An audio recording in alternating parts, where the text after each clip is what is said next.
So the title of the panel, Barack Obama as a Global Leader, is obviously derived from the book, The Global Obama, Crossroads of Leadership in the 21st Century. And we have several contributors. Well, the book has 24 chapters.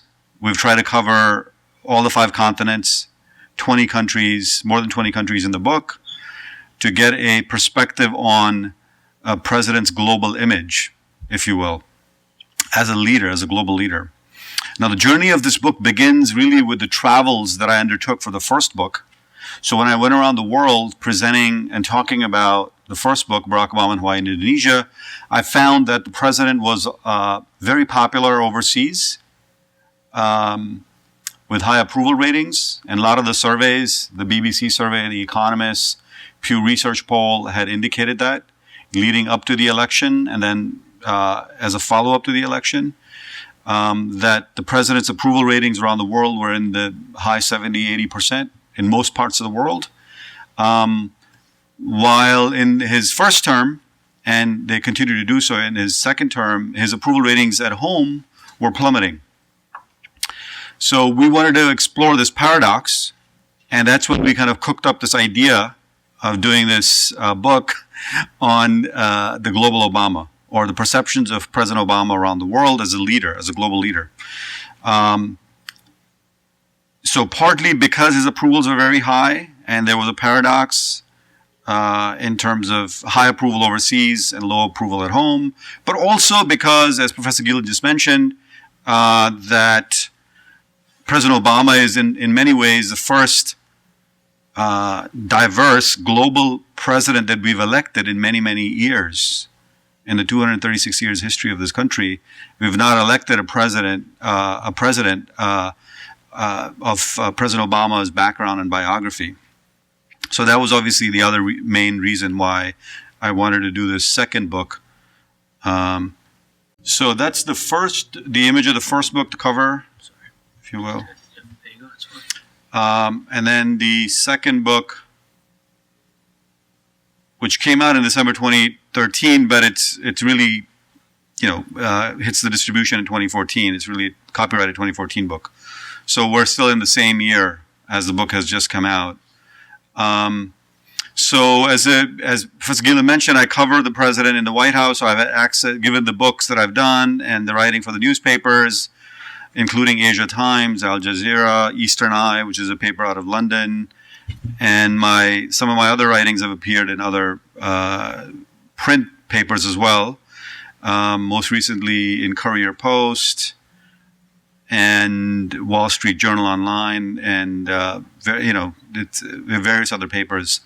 I've had access to the White House to see the president live in action, which kind of gives you not the front row seat to the presidency, but certainly a view much more closer up than seeing him on television or at political rallies, if you will. So you clearly get a very serious kind of sense of history in the making, and the gravity of the situation is quite palpable when you see the president in the East Room standing right next to Washington's life-size portrait. Or when you see the president in the middle picture there is with President Obama and Manmohan Singh, the current Prime Minister of India, when the president spoke in 2009 in the Indian Parliament and said that he wouldn't be standing here if it wasn't for the African-American preacher Martin Luther King, who went to India in 1960s searching for the spirit of Mahatma Gandhi. Now, the president didn't have to say that, but the fact that he said it drove, his approval ratings in India through the roof.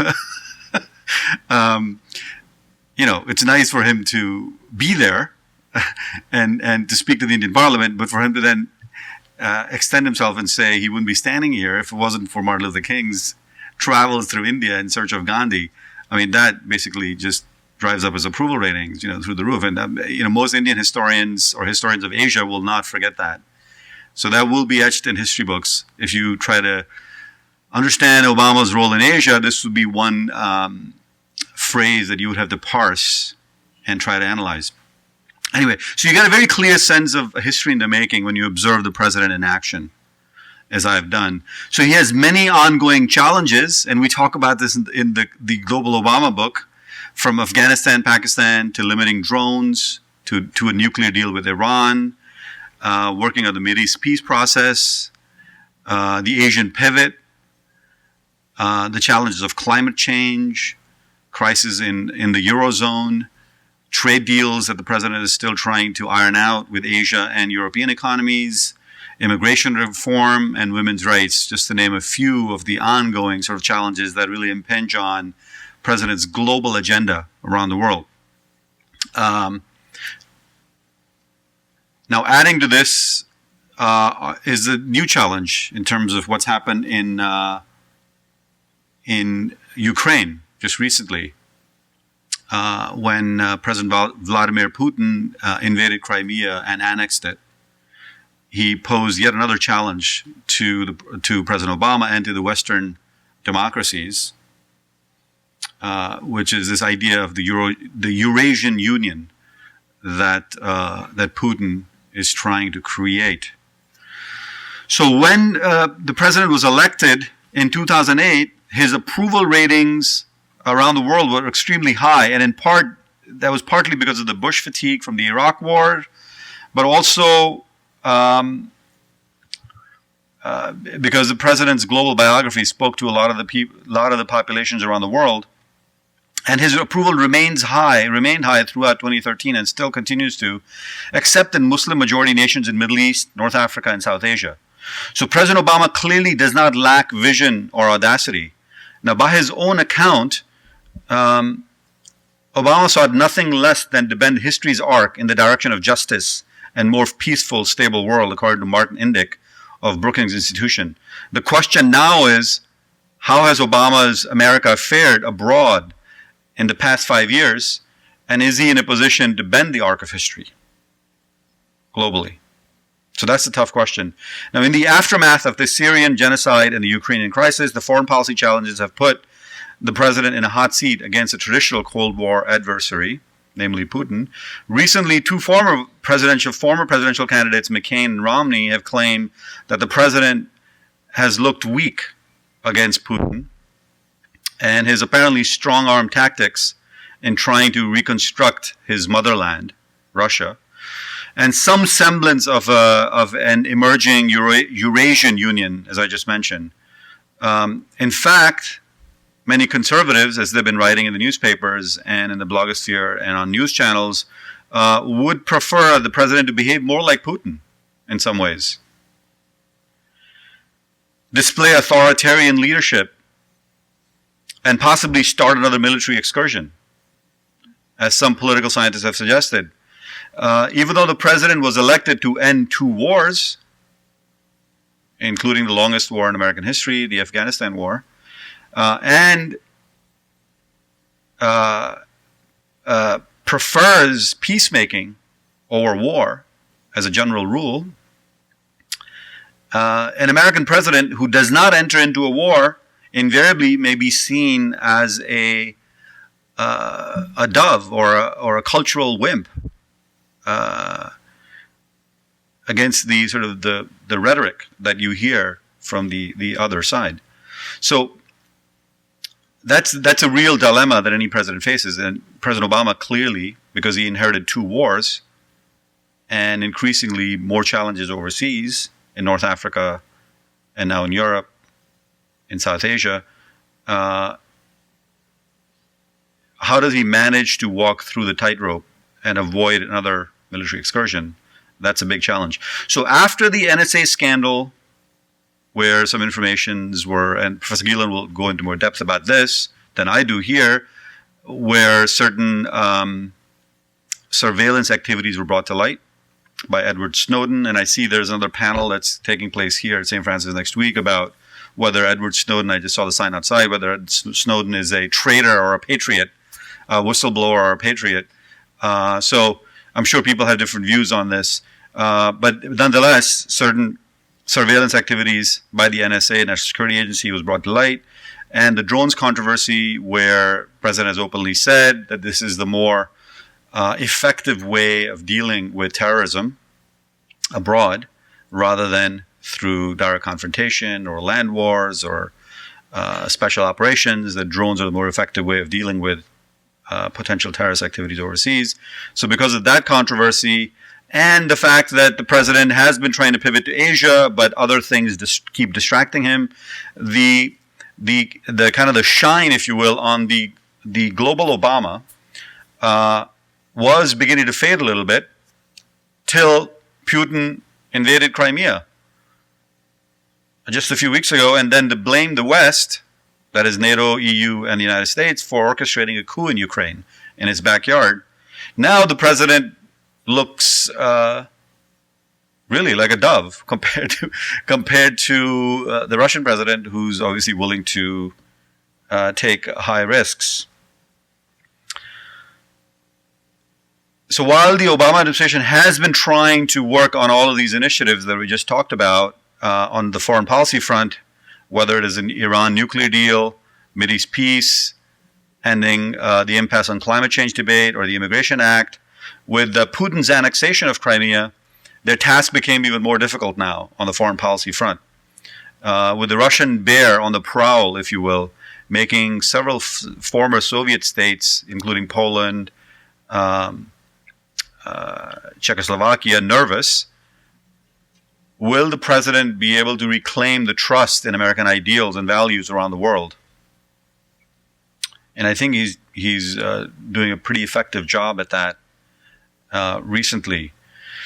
But it is appropriate to ask, as Ali Mazrui, one of my senior colleagues at SUNY Binghamton, where I'm currently an associate professor, research professor, in the Institute for Global Cultural Studies, has boldly predicted. Now, Ali Mazrui, I don't know if you know of him. He was going to be on this panel, but due to some other reasons, he can't be here.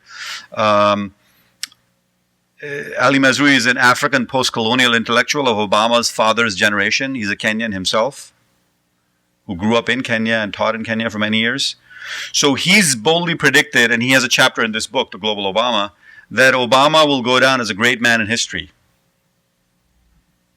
Now, he's saying that in the sense of Carlyle's well-known phrase, the Scottish historian, philosopher, who said that history is but the history of biography of great men. So this is the big prediction that Professor Mazrui has made, and I tend to agree with it to some extent, to a large extent. But then he follows it up by saying, but it remains to be seen whether Obama will also become a great president with the passage of time. Now, his key criteria for that qualification is that will President Obama be able to keep America out of a war or a global conflict? Because many presidents in recent history, in the last certainly 50 years or so, have not been able to keep America out of a conflict. Every president has gone to war in some form or shape in the last several decades that we can remember. And President Obama may just be able to do that. Again, remains to be seen. He has 3 more years in office. So the elevation of President Obama has been completed twice over, with the election and then the re-election, by American voters of diverse backgrounds, and at least in spirit by people around the world who cheered him on both occasions. Yet many have been waiting with considerable, though cautious, optimism for the second act of the Obama presidency. And I think this may be it. This conflict in Ukraine over Crimea may have created a perfect storm for President Obama to show strong leadership or global leadership around the world.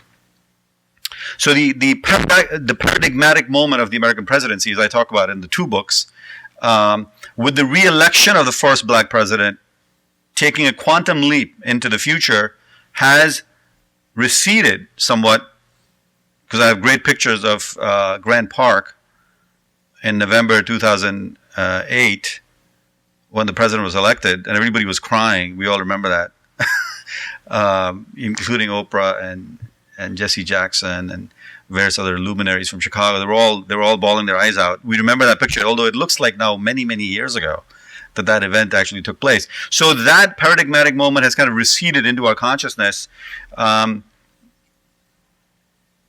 where America did take a leap forward into the future, to now be rudely awakened by, as libertarians and free speech advocates have been saying, that we're growing up in a state, in a country where everything is being surveyed and tracked through cyber spying networks and an overarching security state, right?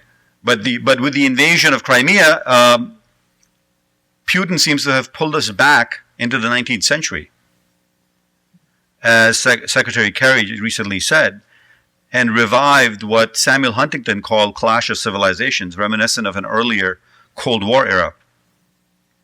Now, Huntington, who was a Harvard political scientist and also was advisor, I think, in some capacity at the State Department, argued that the primary axis of conflict in the future will be along century-old cultural and religious lines. Even though the Cold War was ending and looked like America had won,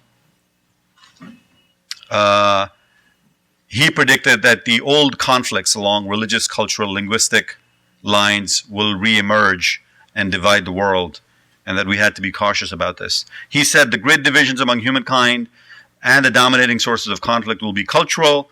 The class of civilizations will dominate global politics. The fault lines between civilizations will be battle lines of the future. So now, as we try to grasp President Obama's evolving leadership style, it is instructive to compare him with Putin to some extent, because he does represent, in some ways, the old style of leadership, right? While President Obama is a consensus builder, and here I have a comparison on the slides here. While President Obama is a consensus builder, Putin is authoritarian, who exercises centralized power through the state. While Obama was a Harvard-trained legal pragmatist with great professorial and oratory skills before he developed into an aspiring politician, Putin was a case officer in the KGB for 16 years before he became a political operator and the president of Russia. Both were, interestingly, virtual outsiders. Putin comes from Leningrad, not from Moscow. So he's always fashioned himself as an outsider. And President Obama, as well, as the first black president, even though he rose in Chicago politics, he really came from the Pacific, from Hawaii, and spent time in Indonesia before coming to the mainland. Now, as a Rorschach test, President Obama elicits fantastical and sometimes unbelievable projections from adoring masses, as well as his detractors. Yet, on a whole host of social and cultural issues, he has revealed himself to be an unreconstructed liberal. Right? It's very clear now, based on his policies, whether it's for marriage equality or for healthcare. He's a progressive and a liberal. Putin, as his biographers have described him, is a man without a face, with a media-constructed mythic persona and nationalistic views about the Russian motherland, otherwise called Putinism. Now, President Obama believes in American exceptionalism, and we have a chapter in the book that deals with that very topic alone, especially through soft power of development and diplomacy and avoid war. Putin, too, believes in Russian exceptionalism, which he sees as antithetical to Western hegemony, responsible for the defeat and humiliation of the Soviet Empire. Obama has repeatedly claimed America is not declining, even though emerging economies in the Asia-Pacific region may be catching up with the developed economies in the US and Europe. Putin clearly believes, with the silent support, I would say, of China and other BRICS economies, that is Brazil, India, South Africa. And these are the emerging economies in the world that account for more than half of the global growth in the global GDP. So Putin, along with these emerging economies in the BRICS, believe that America and the West are declining. This is my contention. That's why Putin has been able to do this, partly. Obama's critics argue that the president is a champion. Now, these are the Republicans and conservatives. They believe that the president leads from behind in foreign policy, as if that is the cornerstone of his doctrine, while his proponents have put their stakes in nation building at home. Their claim is that we've been in the wars for the last 11, 12 years, and we need to be building up the nation at home. So thus, Putin may have rudely awakened Obama to the return of history. There was an argument when the Cold War ended that history has come to an end, that America has won, and that we don't have to go back to this old battle between who's right. Is it capitalism versus some other form of government? But now, it seems, with Russia showing sort of different signs of resurgence, and other economies in the Asia-Pacific region who are not necessarily democratic, though they're capitalists, making a strong showing as well in terms of global growth and development, that history may have come back to bite us, if you will. So Putin, by showing disregard for the rules of international law, may have awakened the president to the return of history, raising the specter of previous world wars and the long Cold War. And so the United States may have been caught flat-footed due to the mixed response in Syria, tightening budgets, congressional opposition in the U.S. House and Senate, and an incomplete pivot to Asia. However, the president can no longer obviously ignore what is going on in Europe. So a lot of people are arguing now the president has to pivot back to Europe, not to Asia. Right? Because if he's unable to contain and engage Putin with verbal threats and mounting sanctions, it will, I think, in some ways significantly redefine his presidency, and certainly his second term. So according to a poll that was just done a couple days ago by Quinnipiac University, many Americans now sense that we're heading back to some sort of a Cold War scenario. Even though the images of the Cold War may have faded from the American psyche, the traces still linger on. So in a recent poll, a large percentage of Americans said that they don't find Putin to be an honest dealer and fear a new kind of Cold War dawning. Across the board, 80% of respondents from all categories, Republicans, Democrats, Independents, men, women, younger, older, and middle-aged Americans, said that they find Putin to be non-trustworthy, even though they may see him as a strong leader. Almost 57% of the people who responded said they see Putin as a strong leader. But overall, Republicans, 64%, and Independents, 62%, see him as a stronger leader than the Democrats. That's 47% of Democrats who claim that that Putin may be a strong leader and that he displays strong leadership styles or qualities. Now, since the American style of leadership is really, in some ways, as we've done a comparison here in this book on different styles of leadership, American style of leadership is really about taking a stand. You may be taking a wrong stand in some ways, but taking a stand is admired in America. As in a leader, it's a sign of strong leadership. Making an impact or leaving a mark on your community is seen as a sign of strong leadership. And that's why Putin is seen to be in an enviable position by many Americans, especially on the conservative side. President Obama, on the other hand, is seen as a strong leader overwhelmingly by Democrats. 82% of Americans, Democratic Americans of Democratic persuasion, say that President Obama is a strong leader. Independents, 43%, and only 16% of Republicans. So his approval, as I just said at the opening, is still very divided domestically, even though he still gets high marks overseas. He's seen as a trustworthy leader, but in terms of his global leadership and approval, the Ukrainian crisis has helped him out only slightly by a couple of percentage points.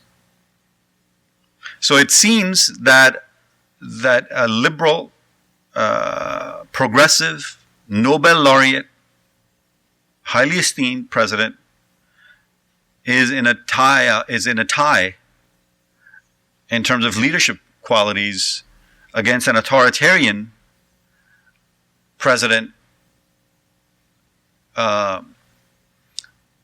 When people are asked, who do you think is a stronger leader, Vladimir Putin or Barack Obama, in this survey, 42% of the people said Barack Obama is a stronger leader, and 42% said Putin is a stronger leader. So he's in a virtual tie with the Russian president. And this public perception has clearly bolstered Putin's approval in Russia, but it hasn't helped the president's approval domestically. While the majority of Americans still believe that Obama cares deeply about them, they don't necessarily give him the credit for a lot of the effort that he's made on their behalf, whether it's on healthcare, jobs, infrastructure, economy. And we have a chapter in the book that talks about how successful leadership is not just so much about, clearly it's about taking a stand, but it's also about getting credit. You have to find ways to get credit for the things that you've done. And if you're not able to get credit, adequate credit for the things that you've done, then you're not going to be seen as an effective leader. So it's as much about leadership as it is about followership. So that continues to be a challenge. So while handling the Ukrainian crisis may have given the president a slight edge, he still is confronted with an obstructionist Congress with even lower approval ratings. It's around 16, 17%. The people think the Congress is doing a good job. While several key on domestic issues, for instance, healthcare, immigration, and the economy, the debate still remains fairly contentious. On all of these issues, according to the Quinnipiac poll, the president is struggling to regain higher approval that he had and enjoyed in previous months and years. So while most Americans approve of sanctions on Russia, they do not want America to get too involved in the conflict. They're concerned that it may evolve into something larger. They don't want another war, certainly not. A large majority fear that it may lead to some kind of a new Cold War. While most Americans believe that Putin is mentally stable, and the comparison to Hitler-like behavior may be overdrawn, as it has been made in the press, only 45% say Obama is being tough enough in dealing with him, and another 36% claim he needs to be tougher. All right, and a large percentage, 60% of them are Republicans, obviously, who claim that the president needs to be tougher and that he may have been weak in the Syrian conflict, while 67% of Democrats claim that that the president is handling the conflict appropriately. Right? Now, in a poll that we talk about in the book from last year, December 2013, Pew poll, research poll, a small percentage of Americans had identified actually the growing authoritarianism in Russia. About 30% of Americans thought at the time that authoritarianism in Russia might be a foreign policy problem. It was the last thing that they mentioned in a long list of things. And the list included, as we've just talked about it, things such as that were highly targeted as issues of concern by Americans, included Islamic extremist groups like Al-Qaeda in other parts of the world. China's emergence as a global power was seen as a threat. Iran's nuclear program, cyber attacks from other countries, North Korea's nuclear program, China's emergence as a global power, climate change, and economic woes in Eurozone. And the Russian threat was the last thing that people were concerned about. Now, seems like that's completely flipped over, and the Russian threat has clearly escalated. So the return of what we used to call in the old days in personality research, the authoritarian personality. There was a whole body of research that grew up during Cold War and after the two wars that focused on leadership and why certain countries and certain leaders were more authoritarian than democratic or open and progressive. And so it looks like the return of some sort of authoritarian personality type or reemergence of it in the 21st century global politics, as Secretary Kerry said, is reminiscent of two wars, and the Cold War seems to have sent shockwaves throughout the liberal capitals in Europe and the developed world. So we're at an interesting inflection point in history where the American leadership is ever more critical. And President Obama's leadership, obviously, is central at this point to guiding us forward. All right. So with those opening comments, I want to hand it over to Professor Gielen. I would like to discuss a little bit Obama's political and moral beliefs and dilemmas. And we'll start out by looking at 5 big claims that Obama has made in the recent years. The first claim is usually called American exceptionalism. And the quote here is, America has been and always will be the one indispensable nation in world affairs. The second claim we already heard about, the U.S. is not in decline, he says, even though other nations are coming up, especially economically. The third claim, as the President of the United States, I must ensure the security of the United States at all costs. That's where spying, drone warfare, and so on comes in. Fourth claim, America is not at war with Islam. Right? It's only at war with a certain extreme version of what some people claim Islam represents. And the fifth claim, often called the pivot to Asian Pacific region, says that to some degree, United States must take into account that the majority of the population lives in Asia, and specifically in East Asia and Southeast Asia. And that's where the United States should put a lot of its emphasis. Since he was born in Hawaii and spent several years in Indonesia, he obviously is also talking about some of his own background. I'm not going to look at all these claims, but I will very briefly look at American exceptionalism, which comes in 2 versions.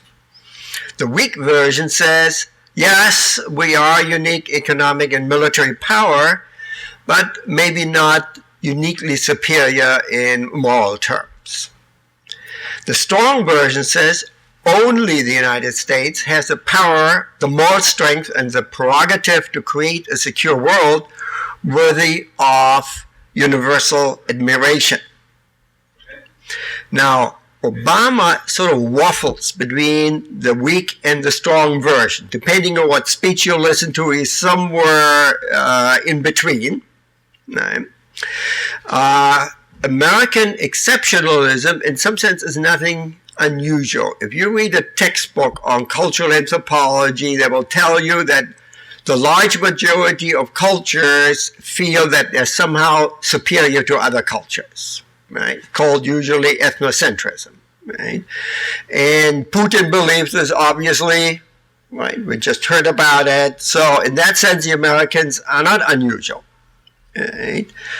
But they still say we are the greatest country in the world, and it's especially the conservatives who hold that view, whereas younger, better educated, liberal persons are less likely to hold this view. And I will come back to this. Now I'm going to spend a rather bit of time on the pivot to East Asia and the Pacific region. First, what do we mean by this? It has several implications. First, strengthen regional security alliances. Right? Create multinational institutions, advance democracy and human rights in the region.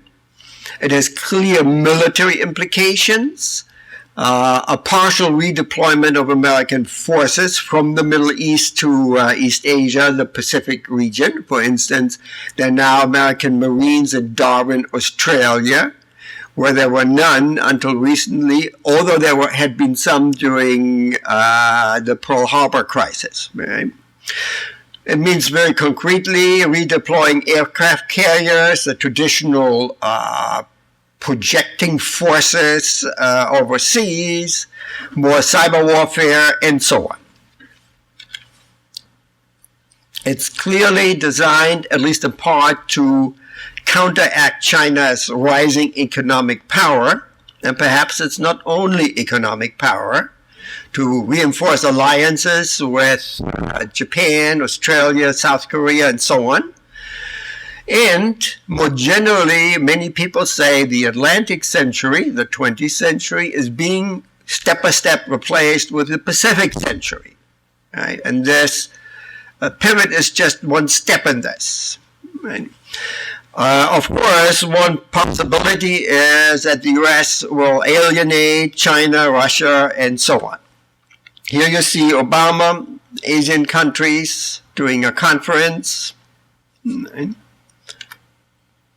I'm going to take a look specifically at the relationship between China and the United States because it is likely that this relationship will be the most important relationship of a political nature and an economic nature in the next few decades. The Chinese have a proverb. There cannot be two tigers on the same mountain. So the question here is, maybe the most important one, can these two tigers, the United States and China, be on the same economic and military mountain? Will they be able to contain their competitiveness and agree on certain basic goals? Obama, quite aware of all of this, invited the Chinese President Xi Jinping last year to a shirt-sleeve summit. The purpose of the summit was not to discuss this or that treaty. The purpose of the summit was, in typical Chinese fashion, to create at first a relationship of trust. And only after you have this relationship can you then discuss fruitfully more details, you might say. So, to look at this relationship, I'm going to briefly compare China and the United States, just some basic data. Looking at the population, China has more than 4 times the population of the United States. Right? And China, incidentally, was already the most populous country centuries ago. Right? Area-wise, it's about the same. The GDP adjusted for purchasing power. Right? The United States is still ahead, but the margin is not that large and shrinking. Right? If you look at the economic growth rate in 2013, China's growth rate was 7.7%, lower than the 10% it had been just a few years ago, but still very high. The United States, 2.7%. And incidentally, Europeans, of course, well behind either one of these two countries. Global trade, 2013 is a book for the a year for the history book. For the first time, China surpassed the United States as the world's foremost trading nation. Right? External debts, well, basically we have lots of debts.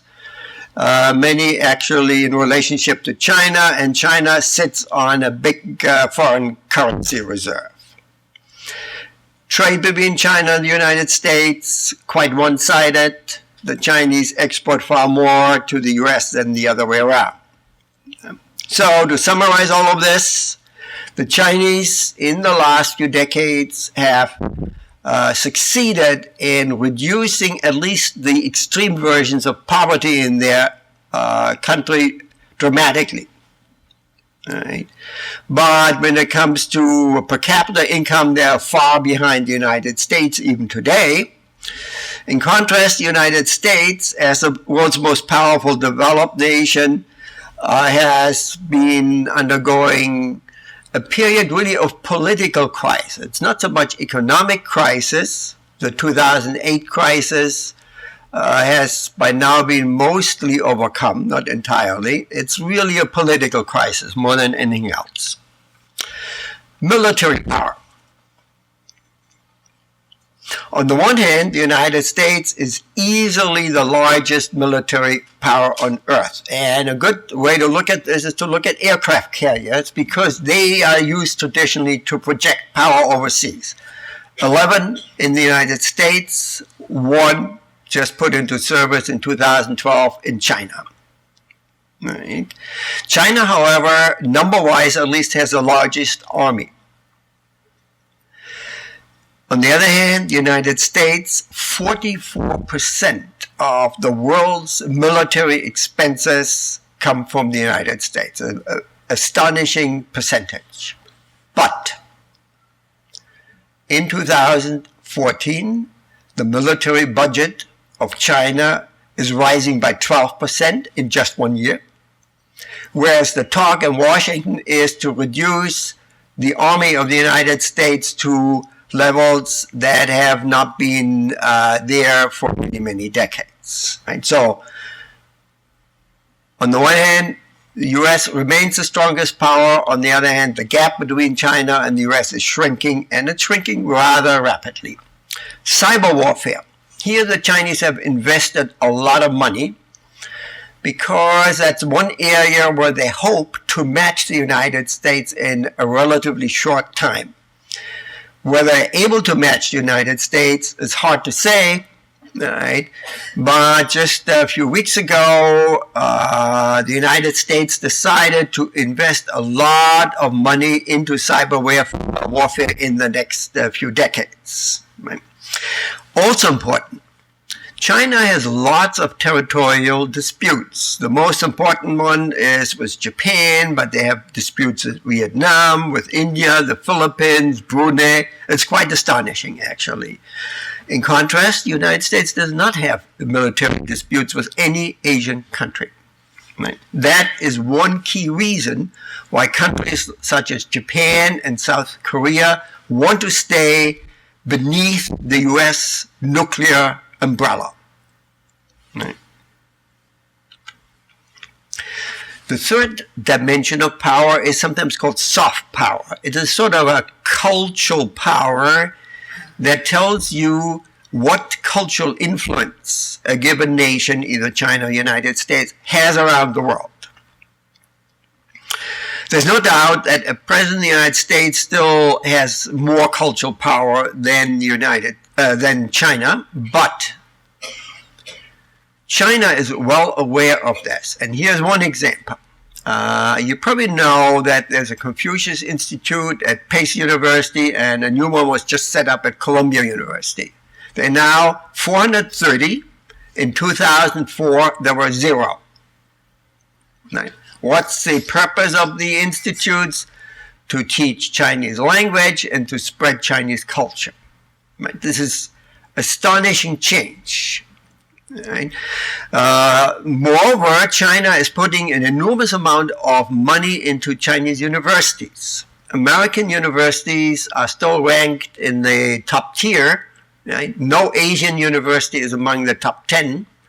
But the Chinese hope that in a few decades, maybe in 15 or 20 years, there will be at least one Chinese university in the top 5. We'll see. To sum this all up, the Chinese opinion has been that we are the Middle Kingdom. That's what they called themselves. Right? Incidentally, a pure version of ethnocentrism. We are the center of the world. Right? Then we were humiliated in the 19th and 20th century, especially by Great Britain and other European powers, and the US sort of added something to this. But pretty soon we will regain our place as a central world power and perhaps even as the world power. Obama, as we heard just a few minutes ago, says we are the indispensable global power. So we'll see. Now we're going to look at the president of China, Xi Jinping, and Barack Obama. Notice first the age difference. It would be unlikely that a 52-year-old person will be I cannot say elected, but chosen president of China. That's too young for the Chinese. Xi Jinping is not only the president of China, he's also the general secretary of the Central Committee of the Chinese Communist Party, which is of enormous importance as a position, and he's also the chair of the Central Military Commission.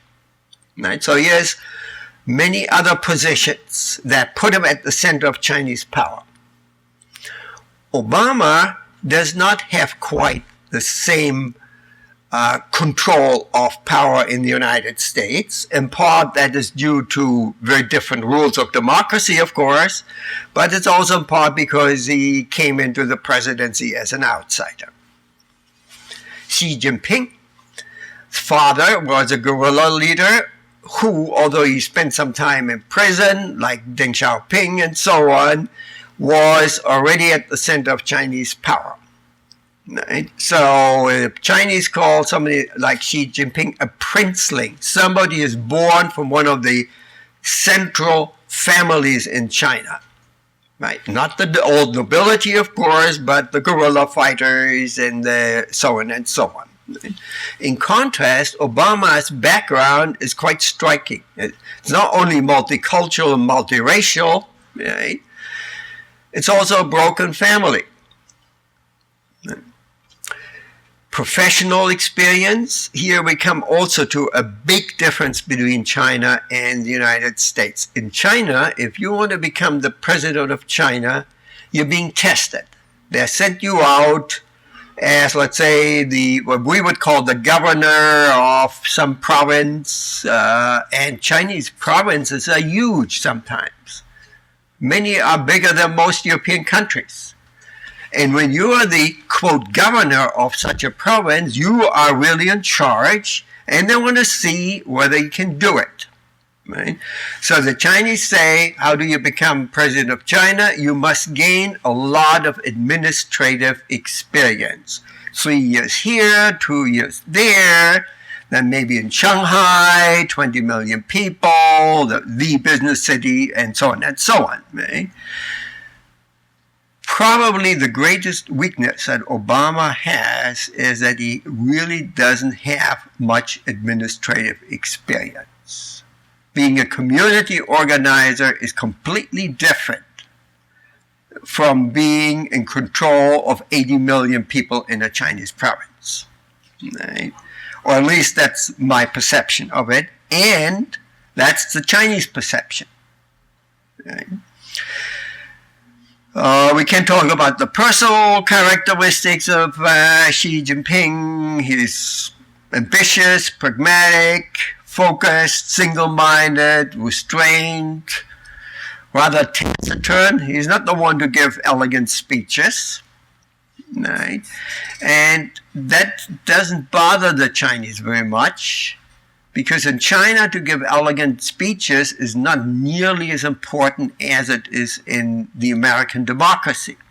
How did Obama rise? Well, the turning point was 2004, when he gave the famous speech at the convention of the Democratic Party. That's how he came to national attention. Right? Well, in China, or for that matter in Japan, that wouldn't have happened. Right? The Japanese, in fact, think if a man is very elegant in his speeches, there's something wrong with him. Right? Speaks badly about this guy. The Chinese might not go that far, but if you listen to Chinese political speeches, they're sometimes pretty boring. Right? They surely aren't elegant. Some people have said, well, China's governed by engineers, and the United States, we all know, is overwhelmingly governed by lawyers. And maybe engineers have a different worldview, namely how to fix problems. Actually, Xi Jinping also has a law degree, so he's an engineer with a law degree. Right? So it doesn't quite fit in this comparison. The point I'm trying to make is that how to become the president of China is quite different from how to become the president of the United States. And because it is so different, many Chinese leaders seem to think of Obama as a relatively weak, inexperienced outsider figure who doesn't have enough guangxi, which means sort of connections created over the decades to important people who owe you something and on whom you can call when things get tricky. I want to make one more point. We have been talking about economics, and I will now look for a moment at China and Africa. Africa is not the center of world conflict. Even though there are lots of conflicts, Africa is the poorest continent, has about 1 billion people, about as many as India. But look at the trade between Africa and China. In 1995, that's less than 20 years ago, $4 billion, nothing. China wasn't on the map. When it came to trade, it was Africa. In 2012, China had surpassed not only the United States, but also the European powers, England and France, who traded especially with former colonies. Right? So within less than 20 years, China came up from nowhere to the single most important economic force for the Africans from the outside. If you would look at Central Asia, you would find a rather similar story, except Central Asia was originally a good part of Central Asia belonged to the Soviet Union. When the Soviet Union fell apart, we had all these states, Uzbekistan, Kazakhstan, Tajikistan, and so on, still under Russian control. Okay? But the Chinese are sort of taking over the economic side of these trading partners because Russia cannot compete economically with China. That's the biggest weakness that Russia has. Right? And if there's any success in dealing with Putin, whom we just heard discussed, it will come from the economic side.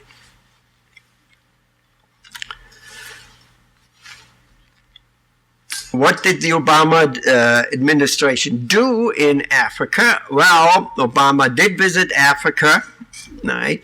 And he shifted over to a somewhat more Chinese strategy, namely trade over aid. That's what the Chinese are doing, right? Talk about investment, growth, right? And not so Chinese, talk about democratic institutions. Right? So, Obama administration in Africa, to some degree, you could argue, is playing catch-up. Right? Obama remains highly popular in Africa because, after all, his father was from Kenya, right? And he's the first, quote, black man to become the president of the United States, still the most powerful creature on earth. Right? So he remains popular. Right? And yet, on the economic front, this has not been translated into being able to match China in certain ways. The last point I want to discuss, and we don't really have much time, is to talk about a couple moral quandaries. This has to do with Obama's belief that as a president of the United States, he must assure the security of U.S. citizens at all costs. That's why we have spying, drone warfare, and so on and so on. Right? One way to look at this is to say that there are at least two moral perspectives. The first one, Charles de Gaulle, right? It's called Realpolitik, right? A German word which says politics is about real things, it's not about moral principles. Right? So Charles de Gaulle would be a good example. France has no friends, only interests. Right?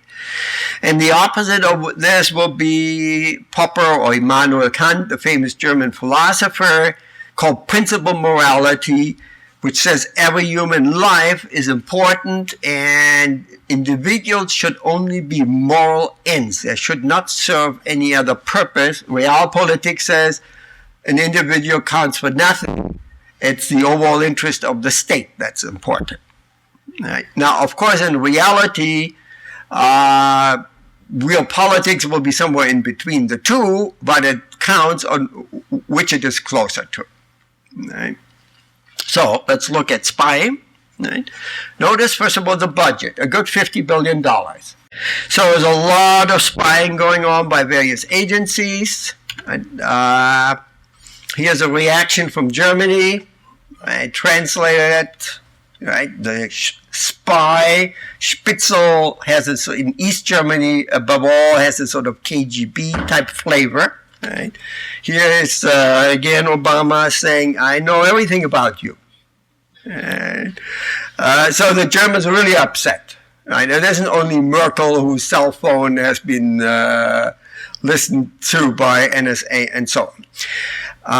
My time is up, so I would like to thank you for your patience.